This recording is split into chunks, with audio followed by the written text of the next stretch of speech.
صدقہ خیرات اور زکوٰۃ میں قرآن مجید کے روح سے کوئی فرق نہیں، اس لیے کہ قرآن مجید میں جو زکوٰۃ کا حکم ہے وہ صدقات کے نام سے ہی آیا ہے۔ سورہ توبہ میں انما الصدقات للفقراء والمساکین، تو یہ جو زکوٰۃ کے مصارف بتائے گئے ہیں کہ زکوٰۃ کن کن کو دی جا سکتی ہے، تو اس کا اہم لفظ جو آیا ہے زکوٰۃ نہیں آیا ہے بلکہ صدقات آیا ہے۔ اور ہم کہا کرتے ہیں کہ ایک صدقہ ہے واجب جو لازم ہے، یہ ہے زکوٰۃ، ایک صدقہ ہے نافلہ، اس سے اوپر مزید دینا، اس کو ہم عام طور پہ صدقہ کہتے ہیں۔ تو صدقہ نافلہ جو ہے وہ صدقہ ہے جس کے بارے میں آپ سوال کر رہے ہیں، اور صدقہ واجب جو ہے لازم اور فرض وہ زکوٰۃ ہے۔ تو اصل میں تو وہی ساری مدیں اس کے بھی ہے، غرباء، مساکین، یتامہ، اللہ کے دین کے لیے فی سبیل اللہ۔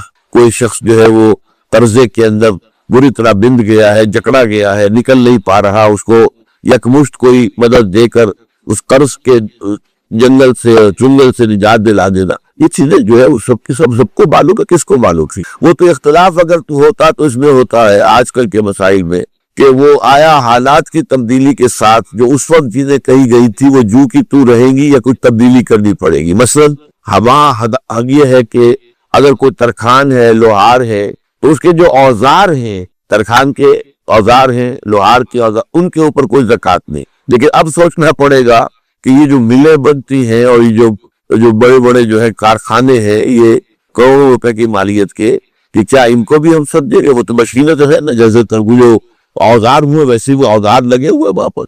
تو یہ ہے وہ چیزیں کہ جس کے اوپر ضرورت ہے اجتہاد کی، اور جب صحیح اسلامی حکومت ہوگی تو پھر یہ اجتہاد ہوگا۔ ابھی اس پر بحثیں کریں گے تو ایک اختلافی باتیں سامنے آتی چلی جائیں گی اور ذہنوں میں انتشار پیدا ہو جائے گا۔ اسی طرح مثلا یہ تھا کہ اونٹ اگر کوئی پالتا ہے بیچنے کے لیے، اور تو یہ گویا کہ اس کا مال تجارت ہے، اس پر زکوٰۃ ہوگی۔ اگر اتنے اونٹ ہو تو اس پر اس کے بعد جو ہے زکوٰۃ شروع ہو جائے گا۔ لیکن یہ کہ جو اونٹ کسی نے رکھے ہوں بات برداری کے لیے، کوئی شخص مزدوری کر رہا ہے، سامان یہاں سے وہاں پہنچانا، وہاں سے یہاں لانا، جیسے آپ کو معلوم ہے کہ پابندے آیا کرتے تھے افغانستان سے، اور وہ جو لوگ آتے تھے اونٹ لے کر اور اونٹوں پر وہ ادھر سے ادھر سامان پہنچاتے تھے، اجرت لیتے تھے، تو جو بار برداری کے اونٹ ہیں ان پر زکوٰۃ نہیں تھی۔ اب کیا اسی پر قیاس کیا جائے گا؟ کروڑوں روپے کے جو ٹرالے ہوتے ہیں، آپ کو معلوم ہے اب یہ کس قدر بڑی قیمت کی چیزیں ہیں، کیا یہ بھی اسی میں ہے بھی؟ اب اس میں دونوں رائے ہو سکتی ہے، اس بات بھی اور اس کے خلاف بھی کہ نہیں اشتہار کر کے تو زکوٰۃ لگائی جائے۔ تو یہ مسائل تو وہ ہے کہ جو علماء جو ہیں راسخ رسوخ علم رکھنے والے اور جدید حالات کو بھی جاننے والے، ان کے باہمی اتحاد سے، اتفاق سے کوئی جو ہے اس معاملے میں کچھ کوشش کی جائے کہ اجتہاد ہو۔ لیکن یہ کہ وہ جو چیز آپ نے پوچھی تھی اس میں کسی اختلاف کی گنجائش ہی نہیں۔ عملی نیکی میں اصل شے ہے ہمدردی، ہمدردی میں مال خرچ کرنا، اور اس کے لیے ستون ہے زکوٰۃ۔ کم سے کم یہ 2.5% تو نکالو، بوتل کا کارک تو کھل جائے، پھر اور بھی دو اور بھی دو اور بھی دو۔ یہ تو obligatory ہے، یہ تو فرض ہے، یہ تو لازم ہے۔ لیکن مقصد کیا ہے؟ اس کو جو سمجھ لیا بس یہی زکوٰۃ ہی ہمارے ذمے میں ہے، وہ بڑے مغالطے میں۔ حضور نے فرمایا صلی اللہ علیہ وسلم، ان فی المال حقا سوی الزکوٰۃ، اے مسلمانوں یہ نہ سمجھنا کہ بس زکوٰۃ ادا کر دی تو تمہارے مال کا سارا حق ادا ہو گیا۔ ان فی المال حقا سوی الزکوٰۃ، تمہارے اموال میں حق ہے اللہ کا زکوٰۃ کے علاوہ بھی۔ اور پھر آپ نے یہ آیت پڑھی، وَآتَى الْمَالَ عَلَى حُبِّهِ ذَوِي الْقُرْبَى وَالْيَتَامَى وَالْمَسَاكِينَ وَابْنَ السَّبِيلِ وَالسَّائِلِينَ وَفِي الرِّقَابِ وَأَقَامَ الصَّلَاةَ وَآتَى الزَّكَاةَ۔ یہاں آتا زکوٰۃ تو ہے ہی ہے، اس سے پہلے جو آ رہا ہے یہ سرپلس ہے، اس سے آگے کی بات ہے، یہ ایڈیشنل ہے۔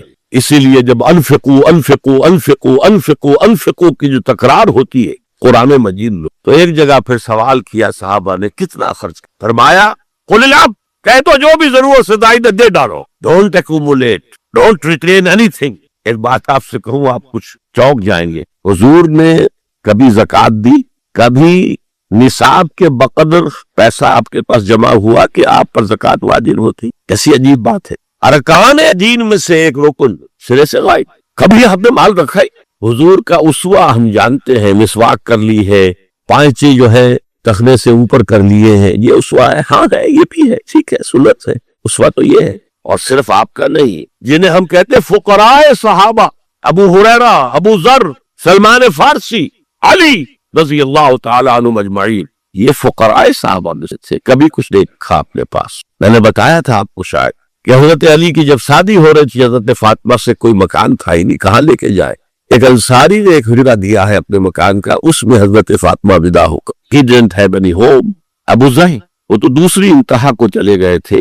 قانون یہی ہے، حلال سے کماؤ، اگر ایک حد سے آگے بڑھ جائے تو زکات دے دو، باقی تمہارے اختیار میں ہے، دینا چاہو دو، نہ دینا چاہو رکھو اپنے پاس. قانون اس سے زیادہ آپ کو پابند نہیں، کبھی بھی آپ نے جبر نہیں کی، ایمرجنسی میں بھی جبر نہیں کی. ایک واقعہ آتا ہے کہ حضور کو کئی وقت کا فاقہ تھا. تھوڑی دیر کے بعد حضرت ابو بکر آئے، آپ نے چہرے سے پہچان لیا کہ فاقے سے. پھر حضرت عمر آئے، پہچان لیا کہ فاقے سے. شاید حضور خود اپنے لیے نہ اٹھتے نہ جاتے، اپنے دونوں ساتھیوں کو لے کر ایک انصاری کے باغ میں پہنچے. انصاری کی عید ہو گئی، فوراً لا کر اس نے کچھ کھجوریں کچھ انگوروں کے گوشے رکھے.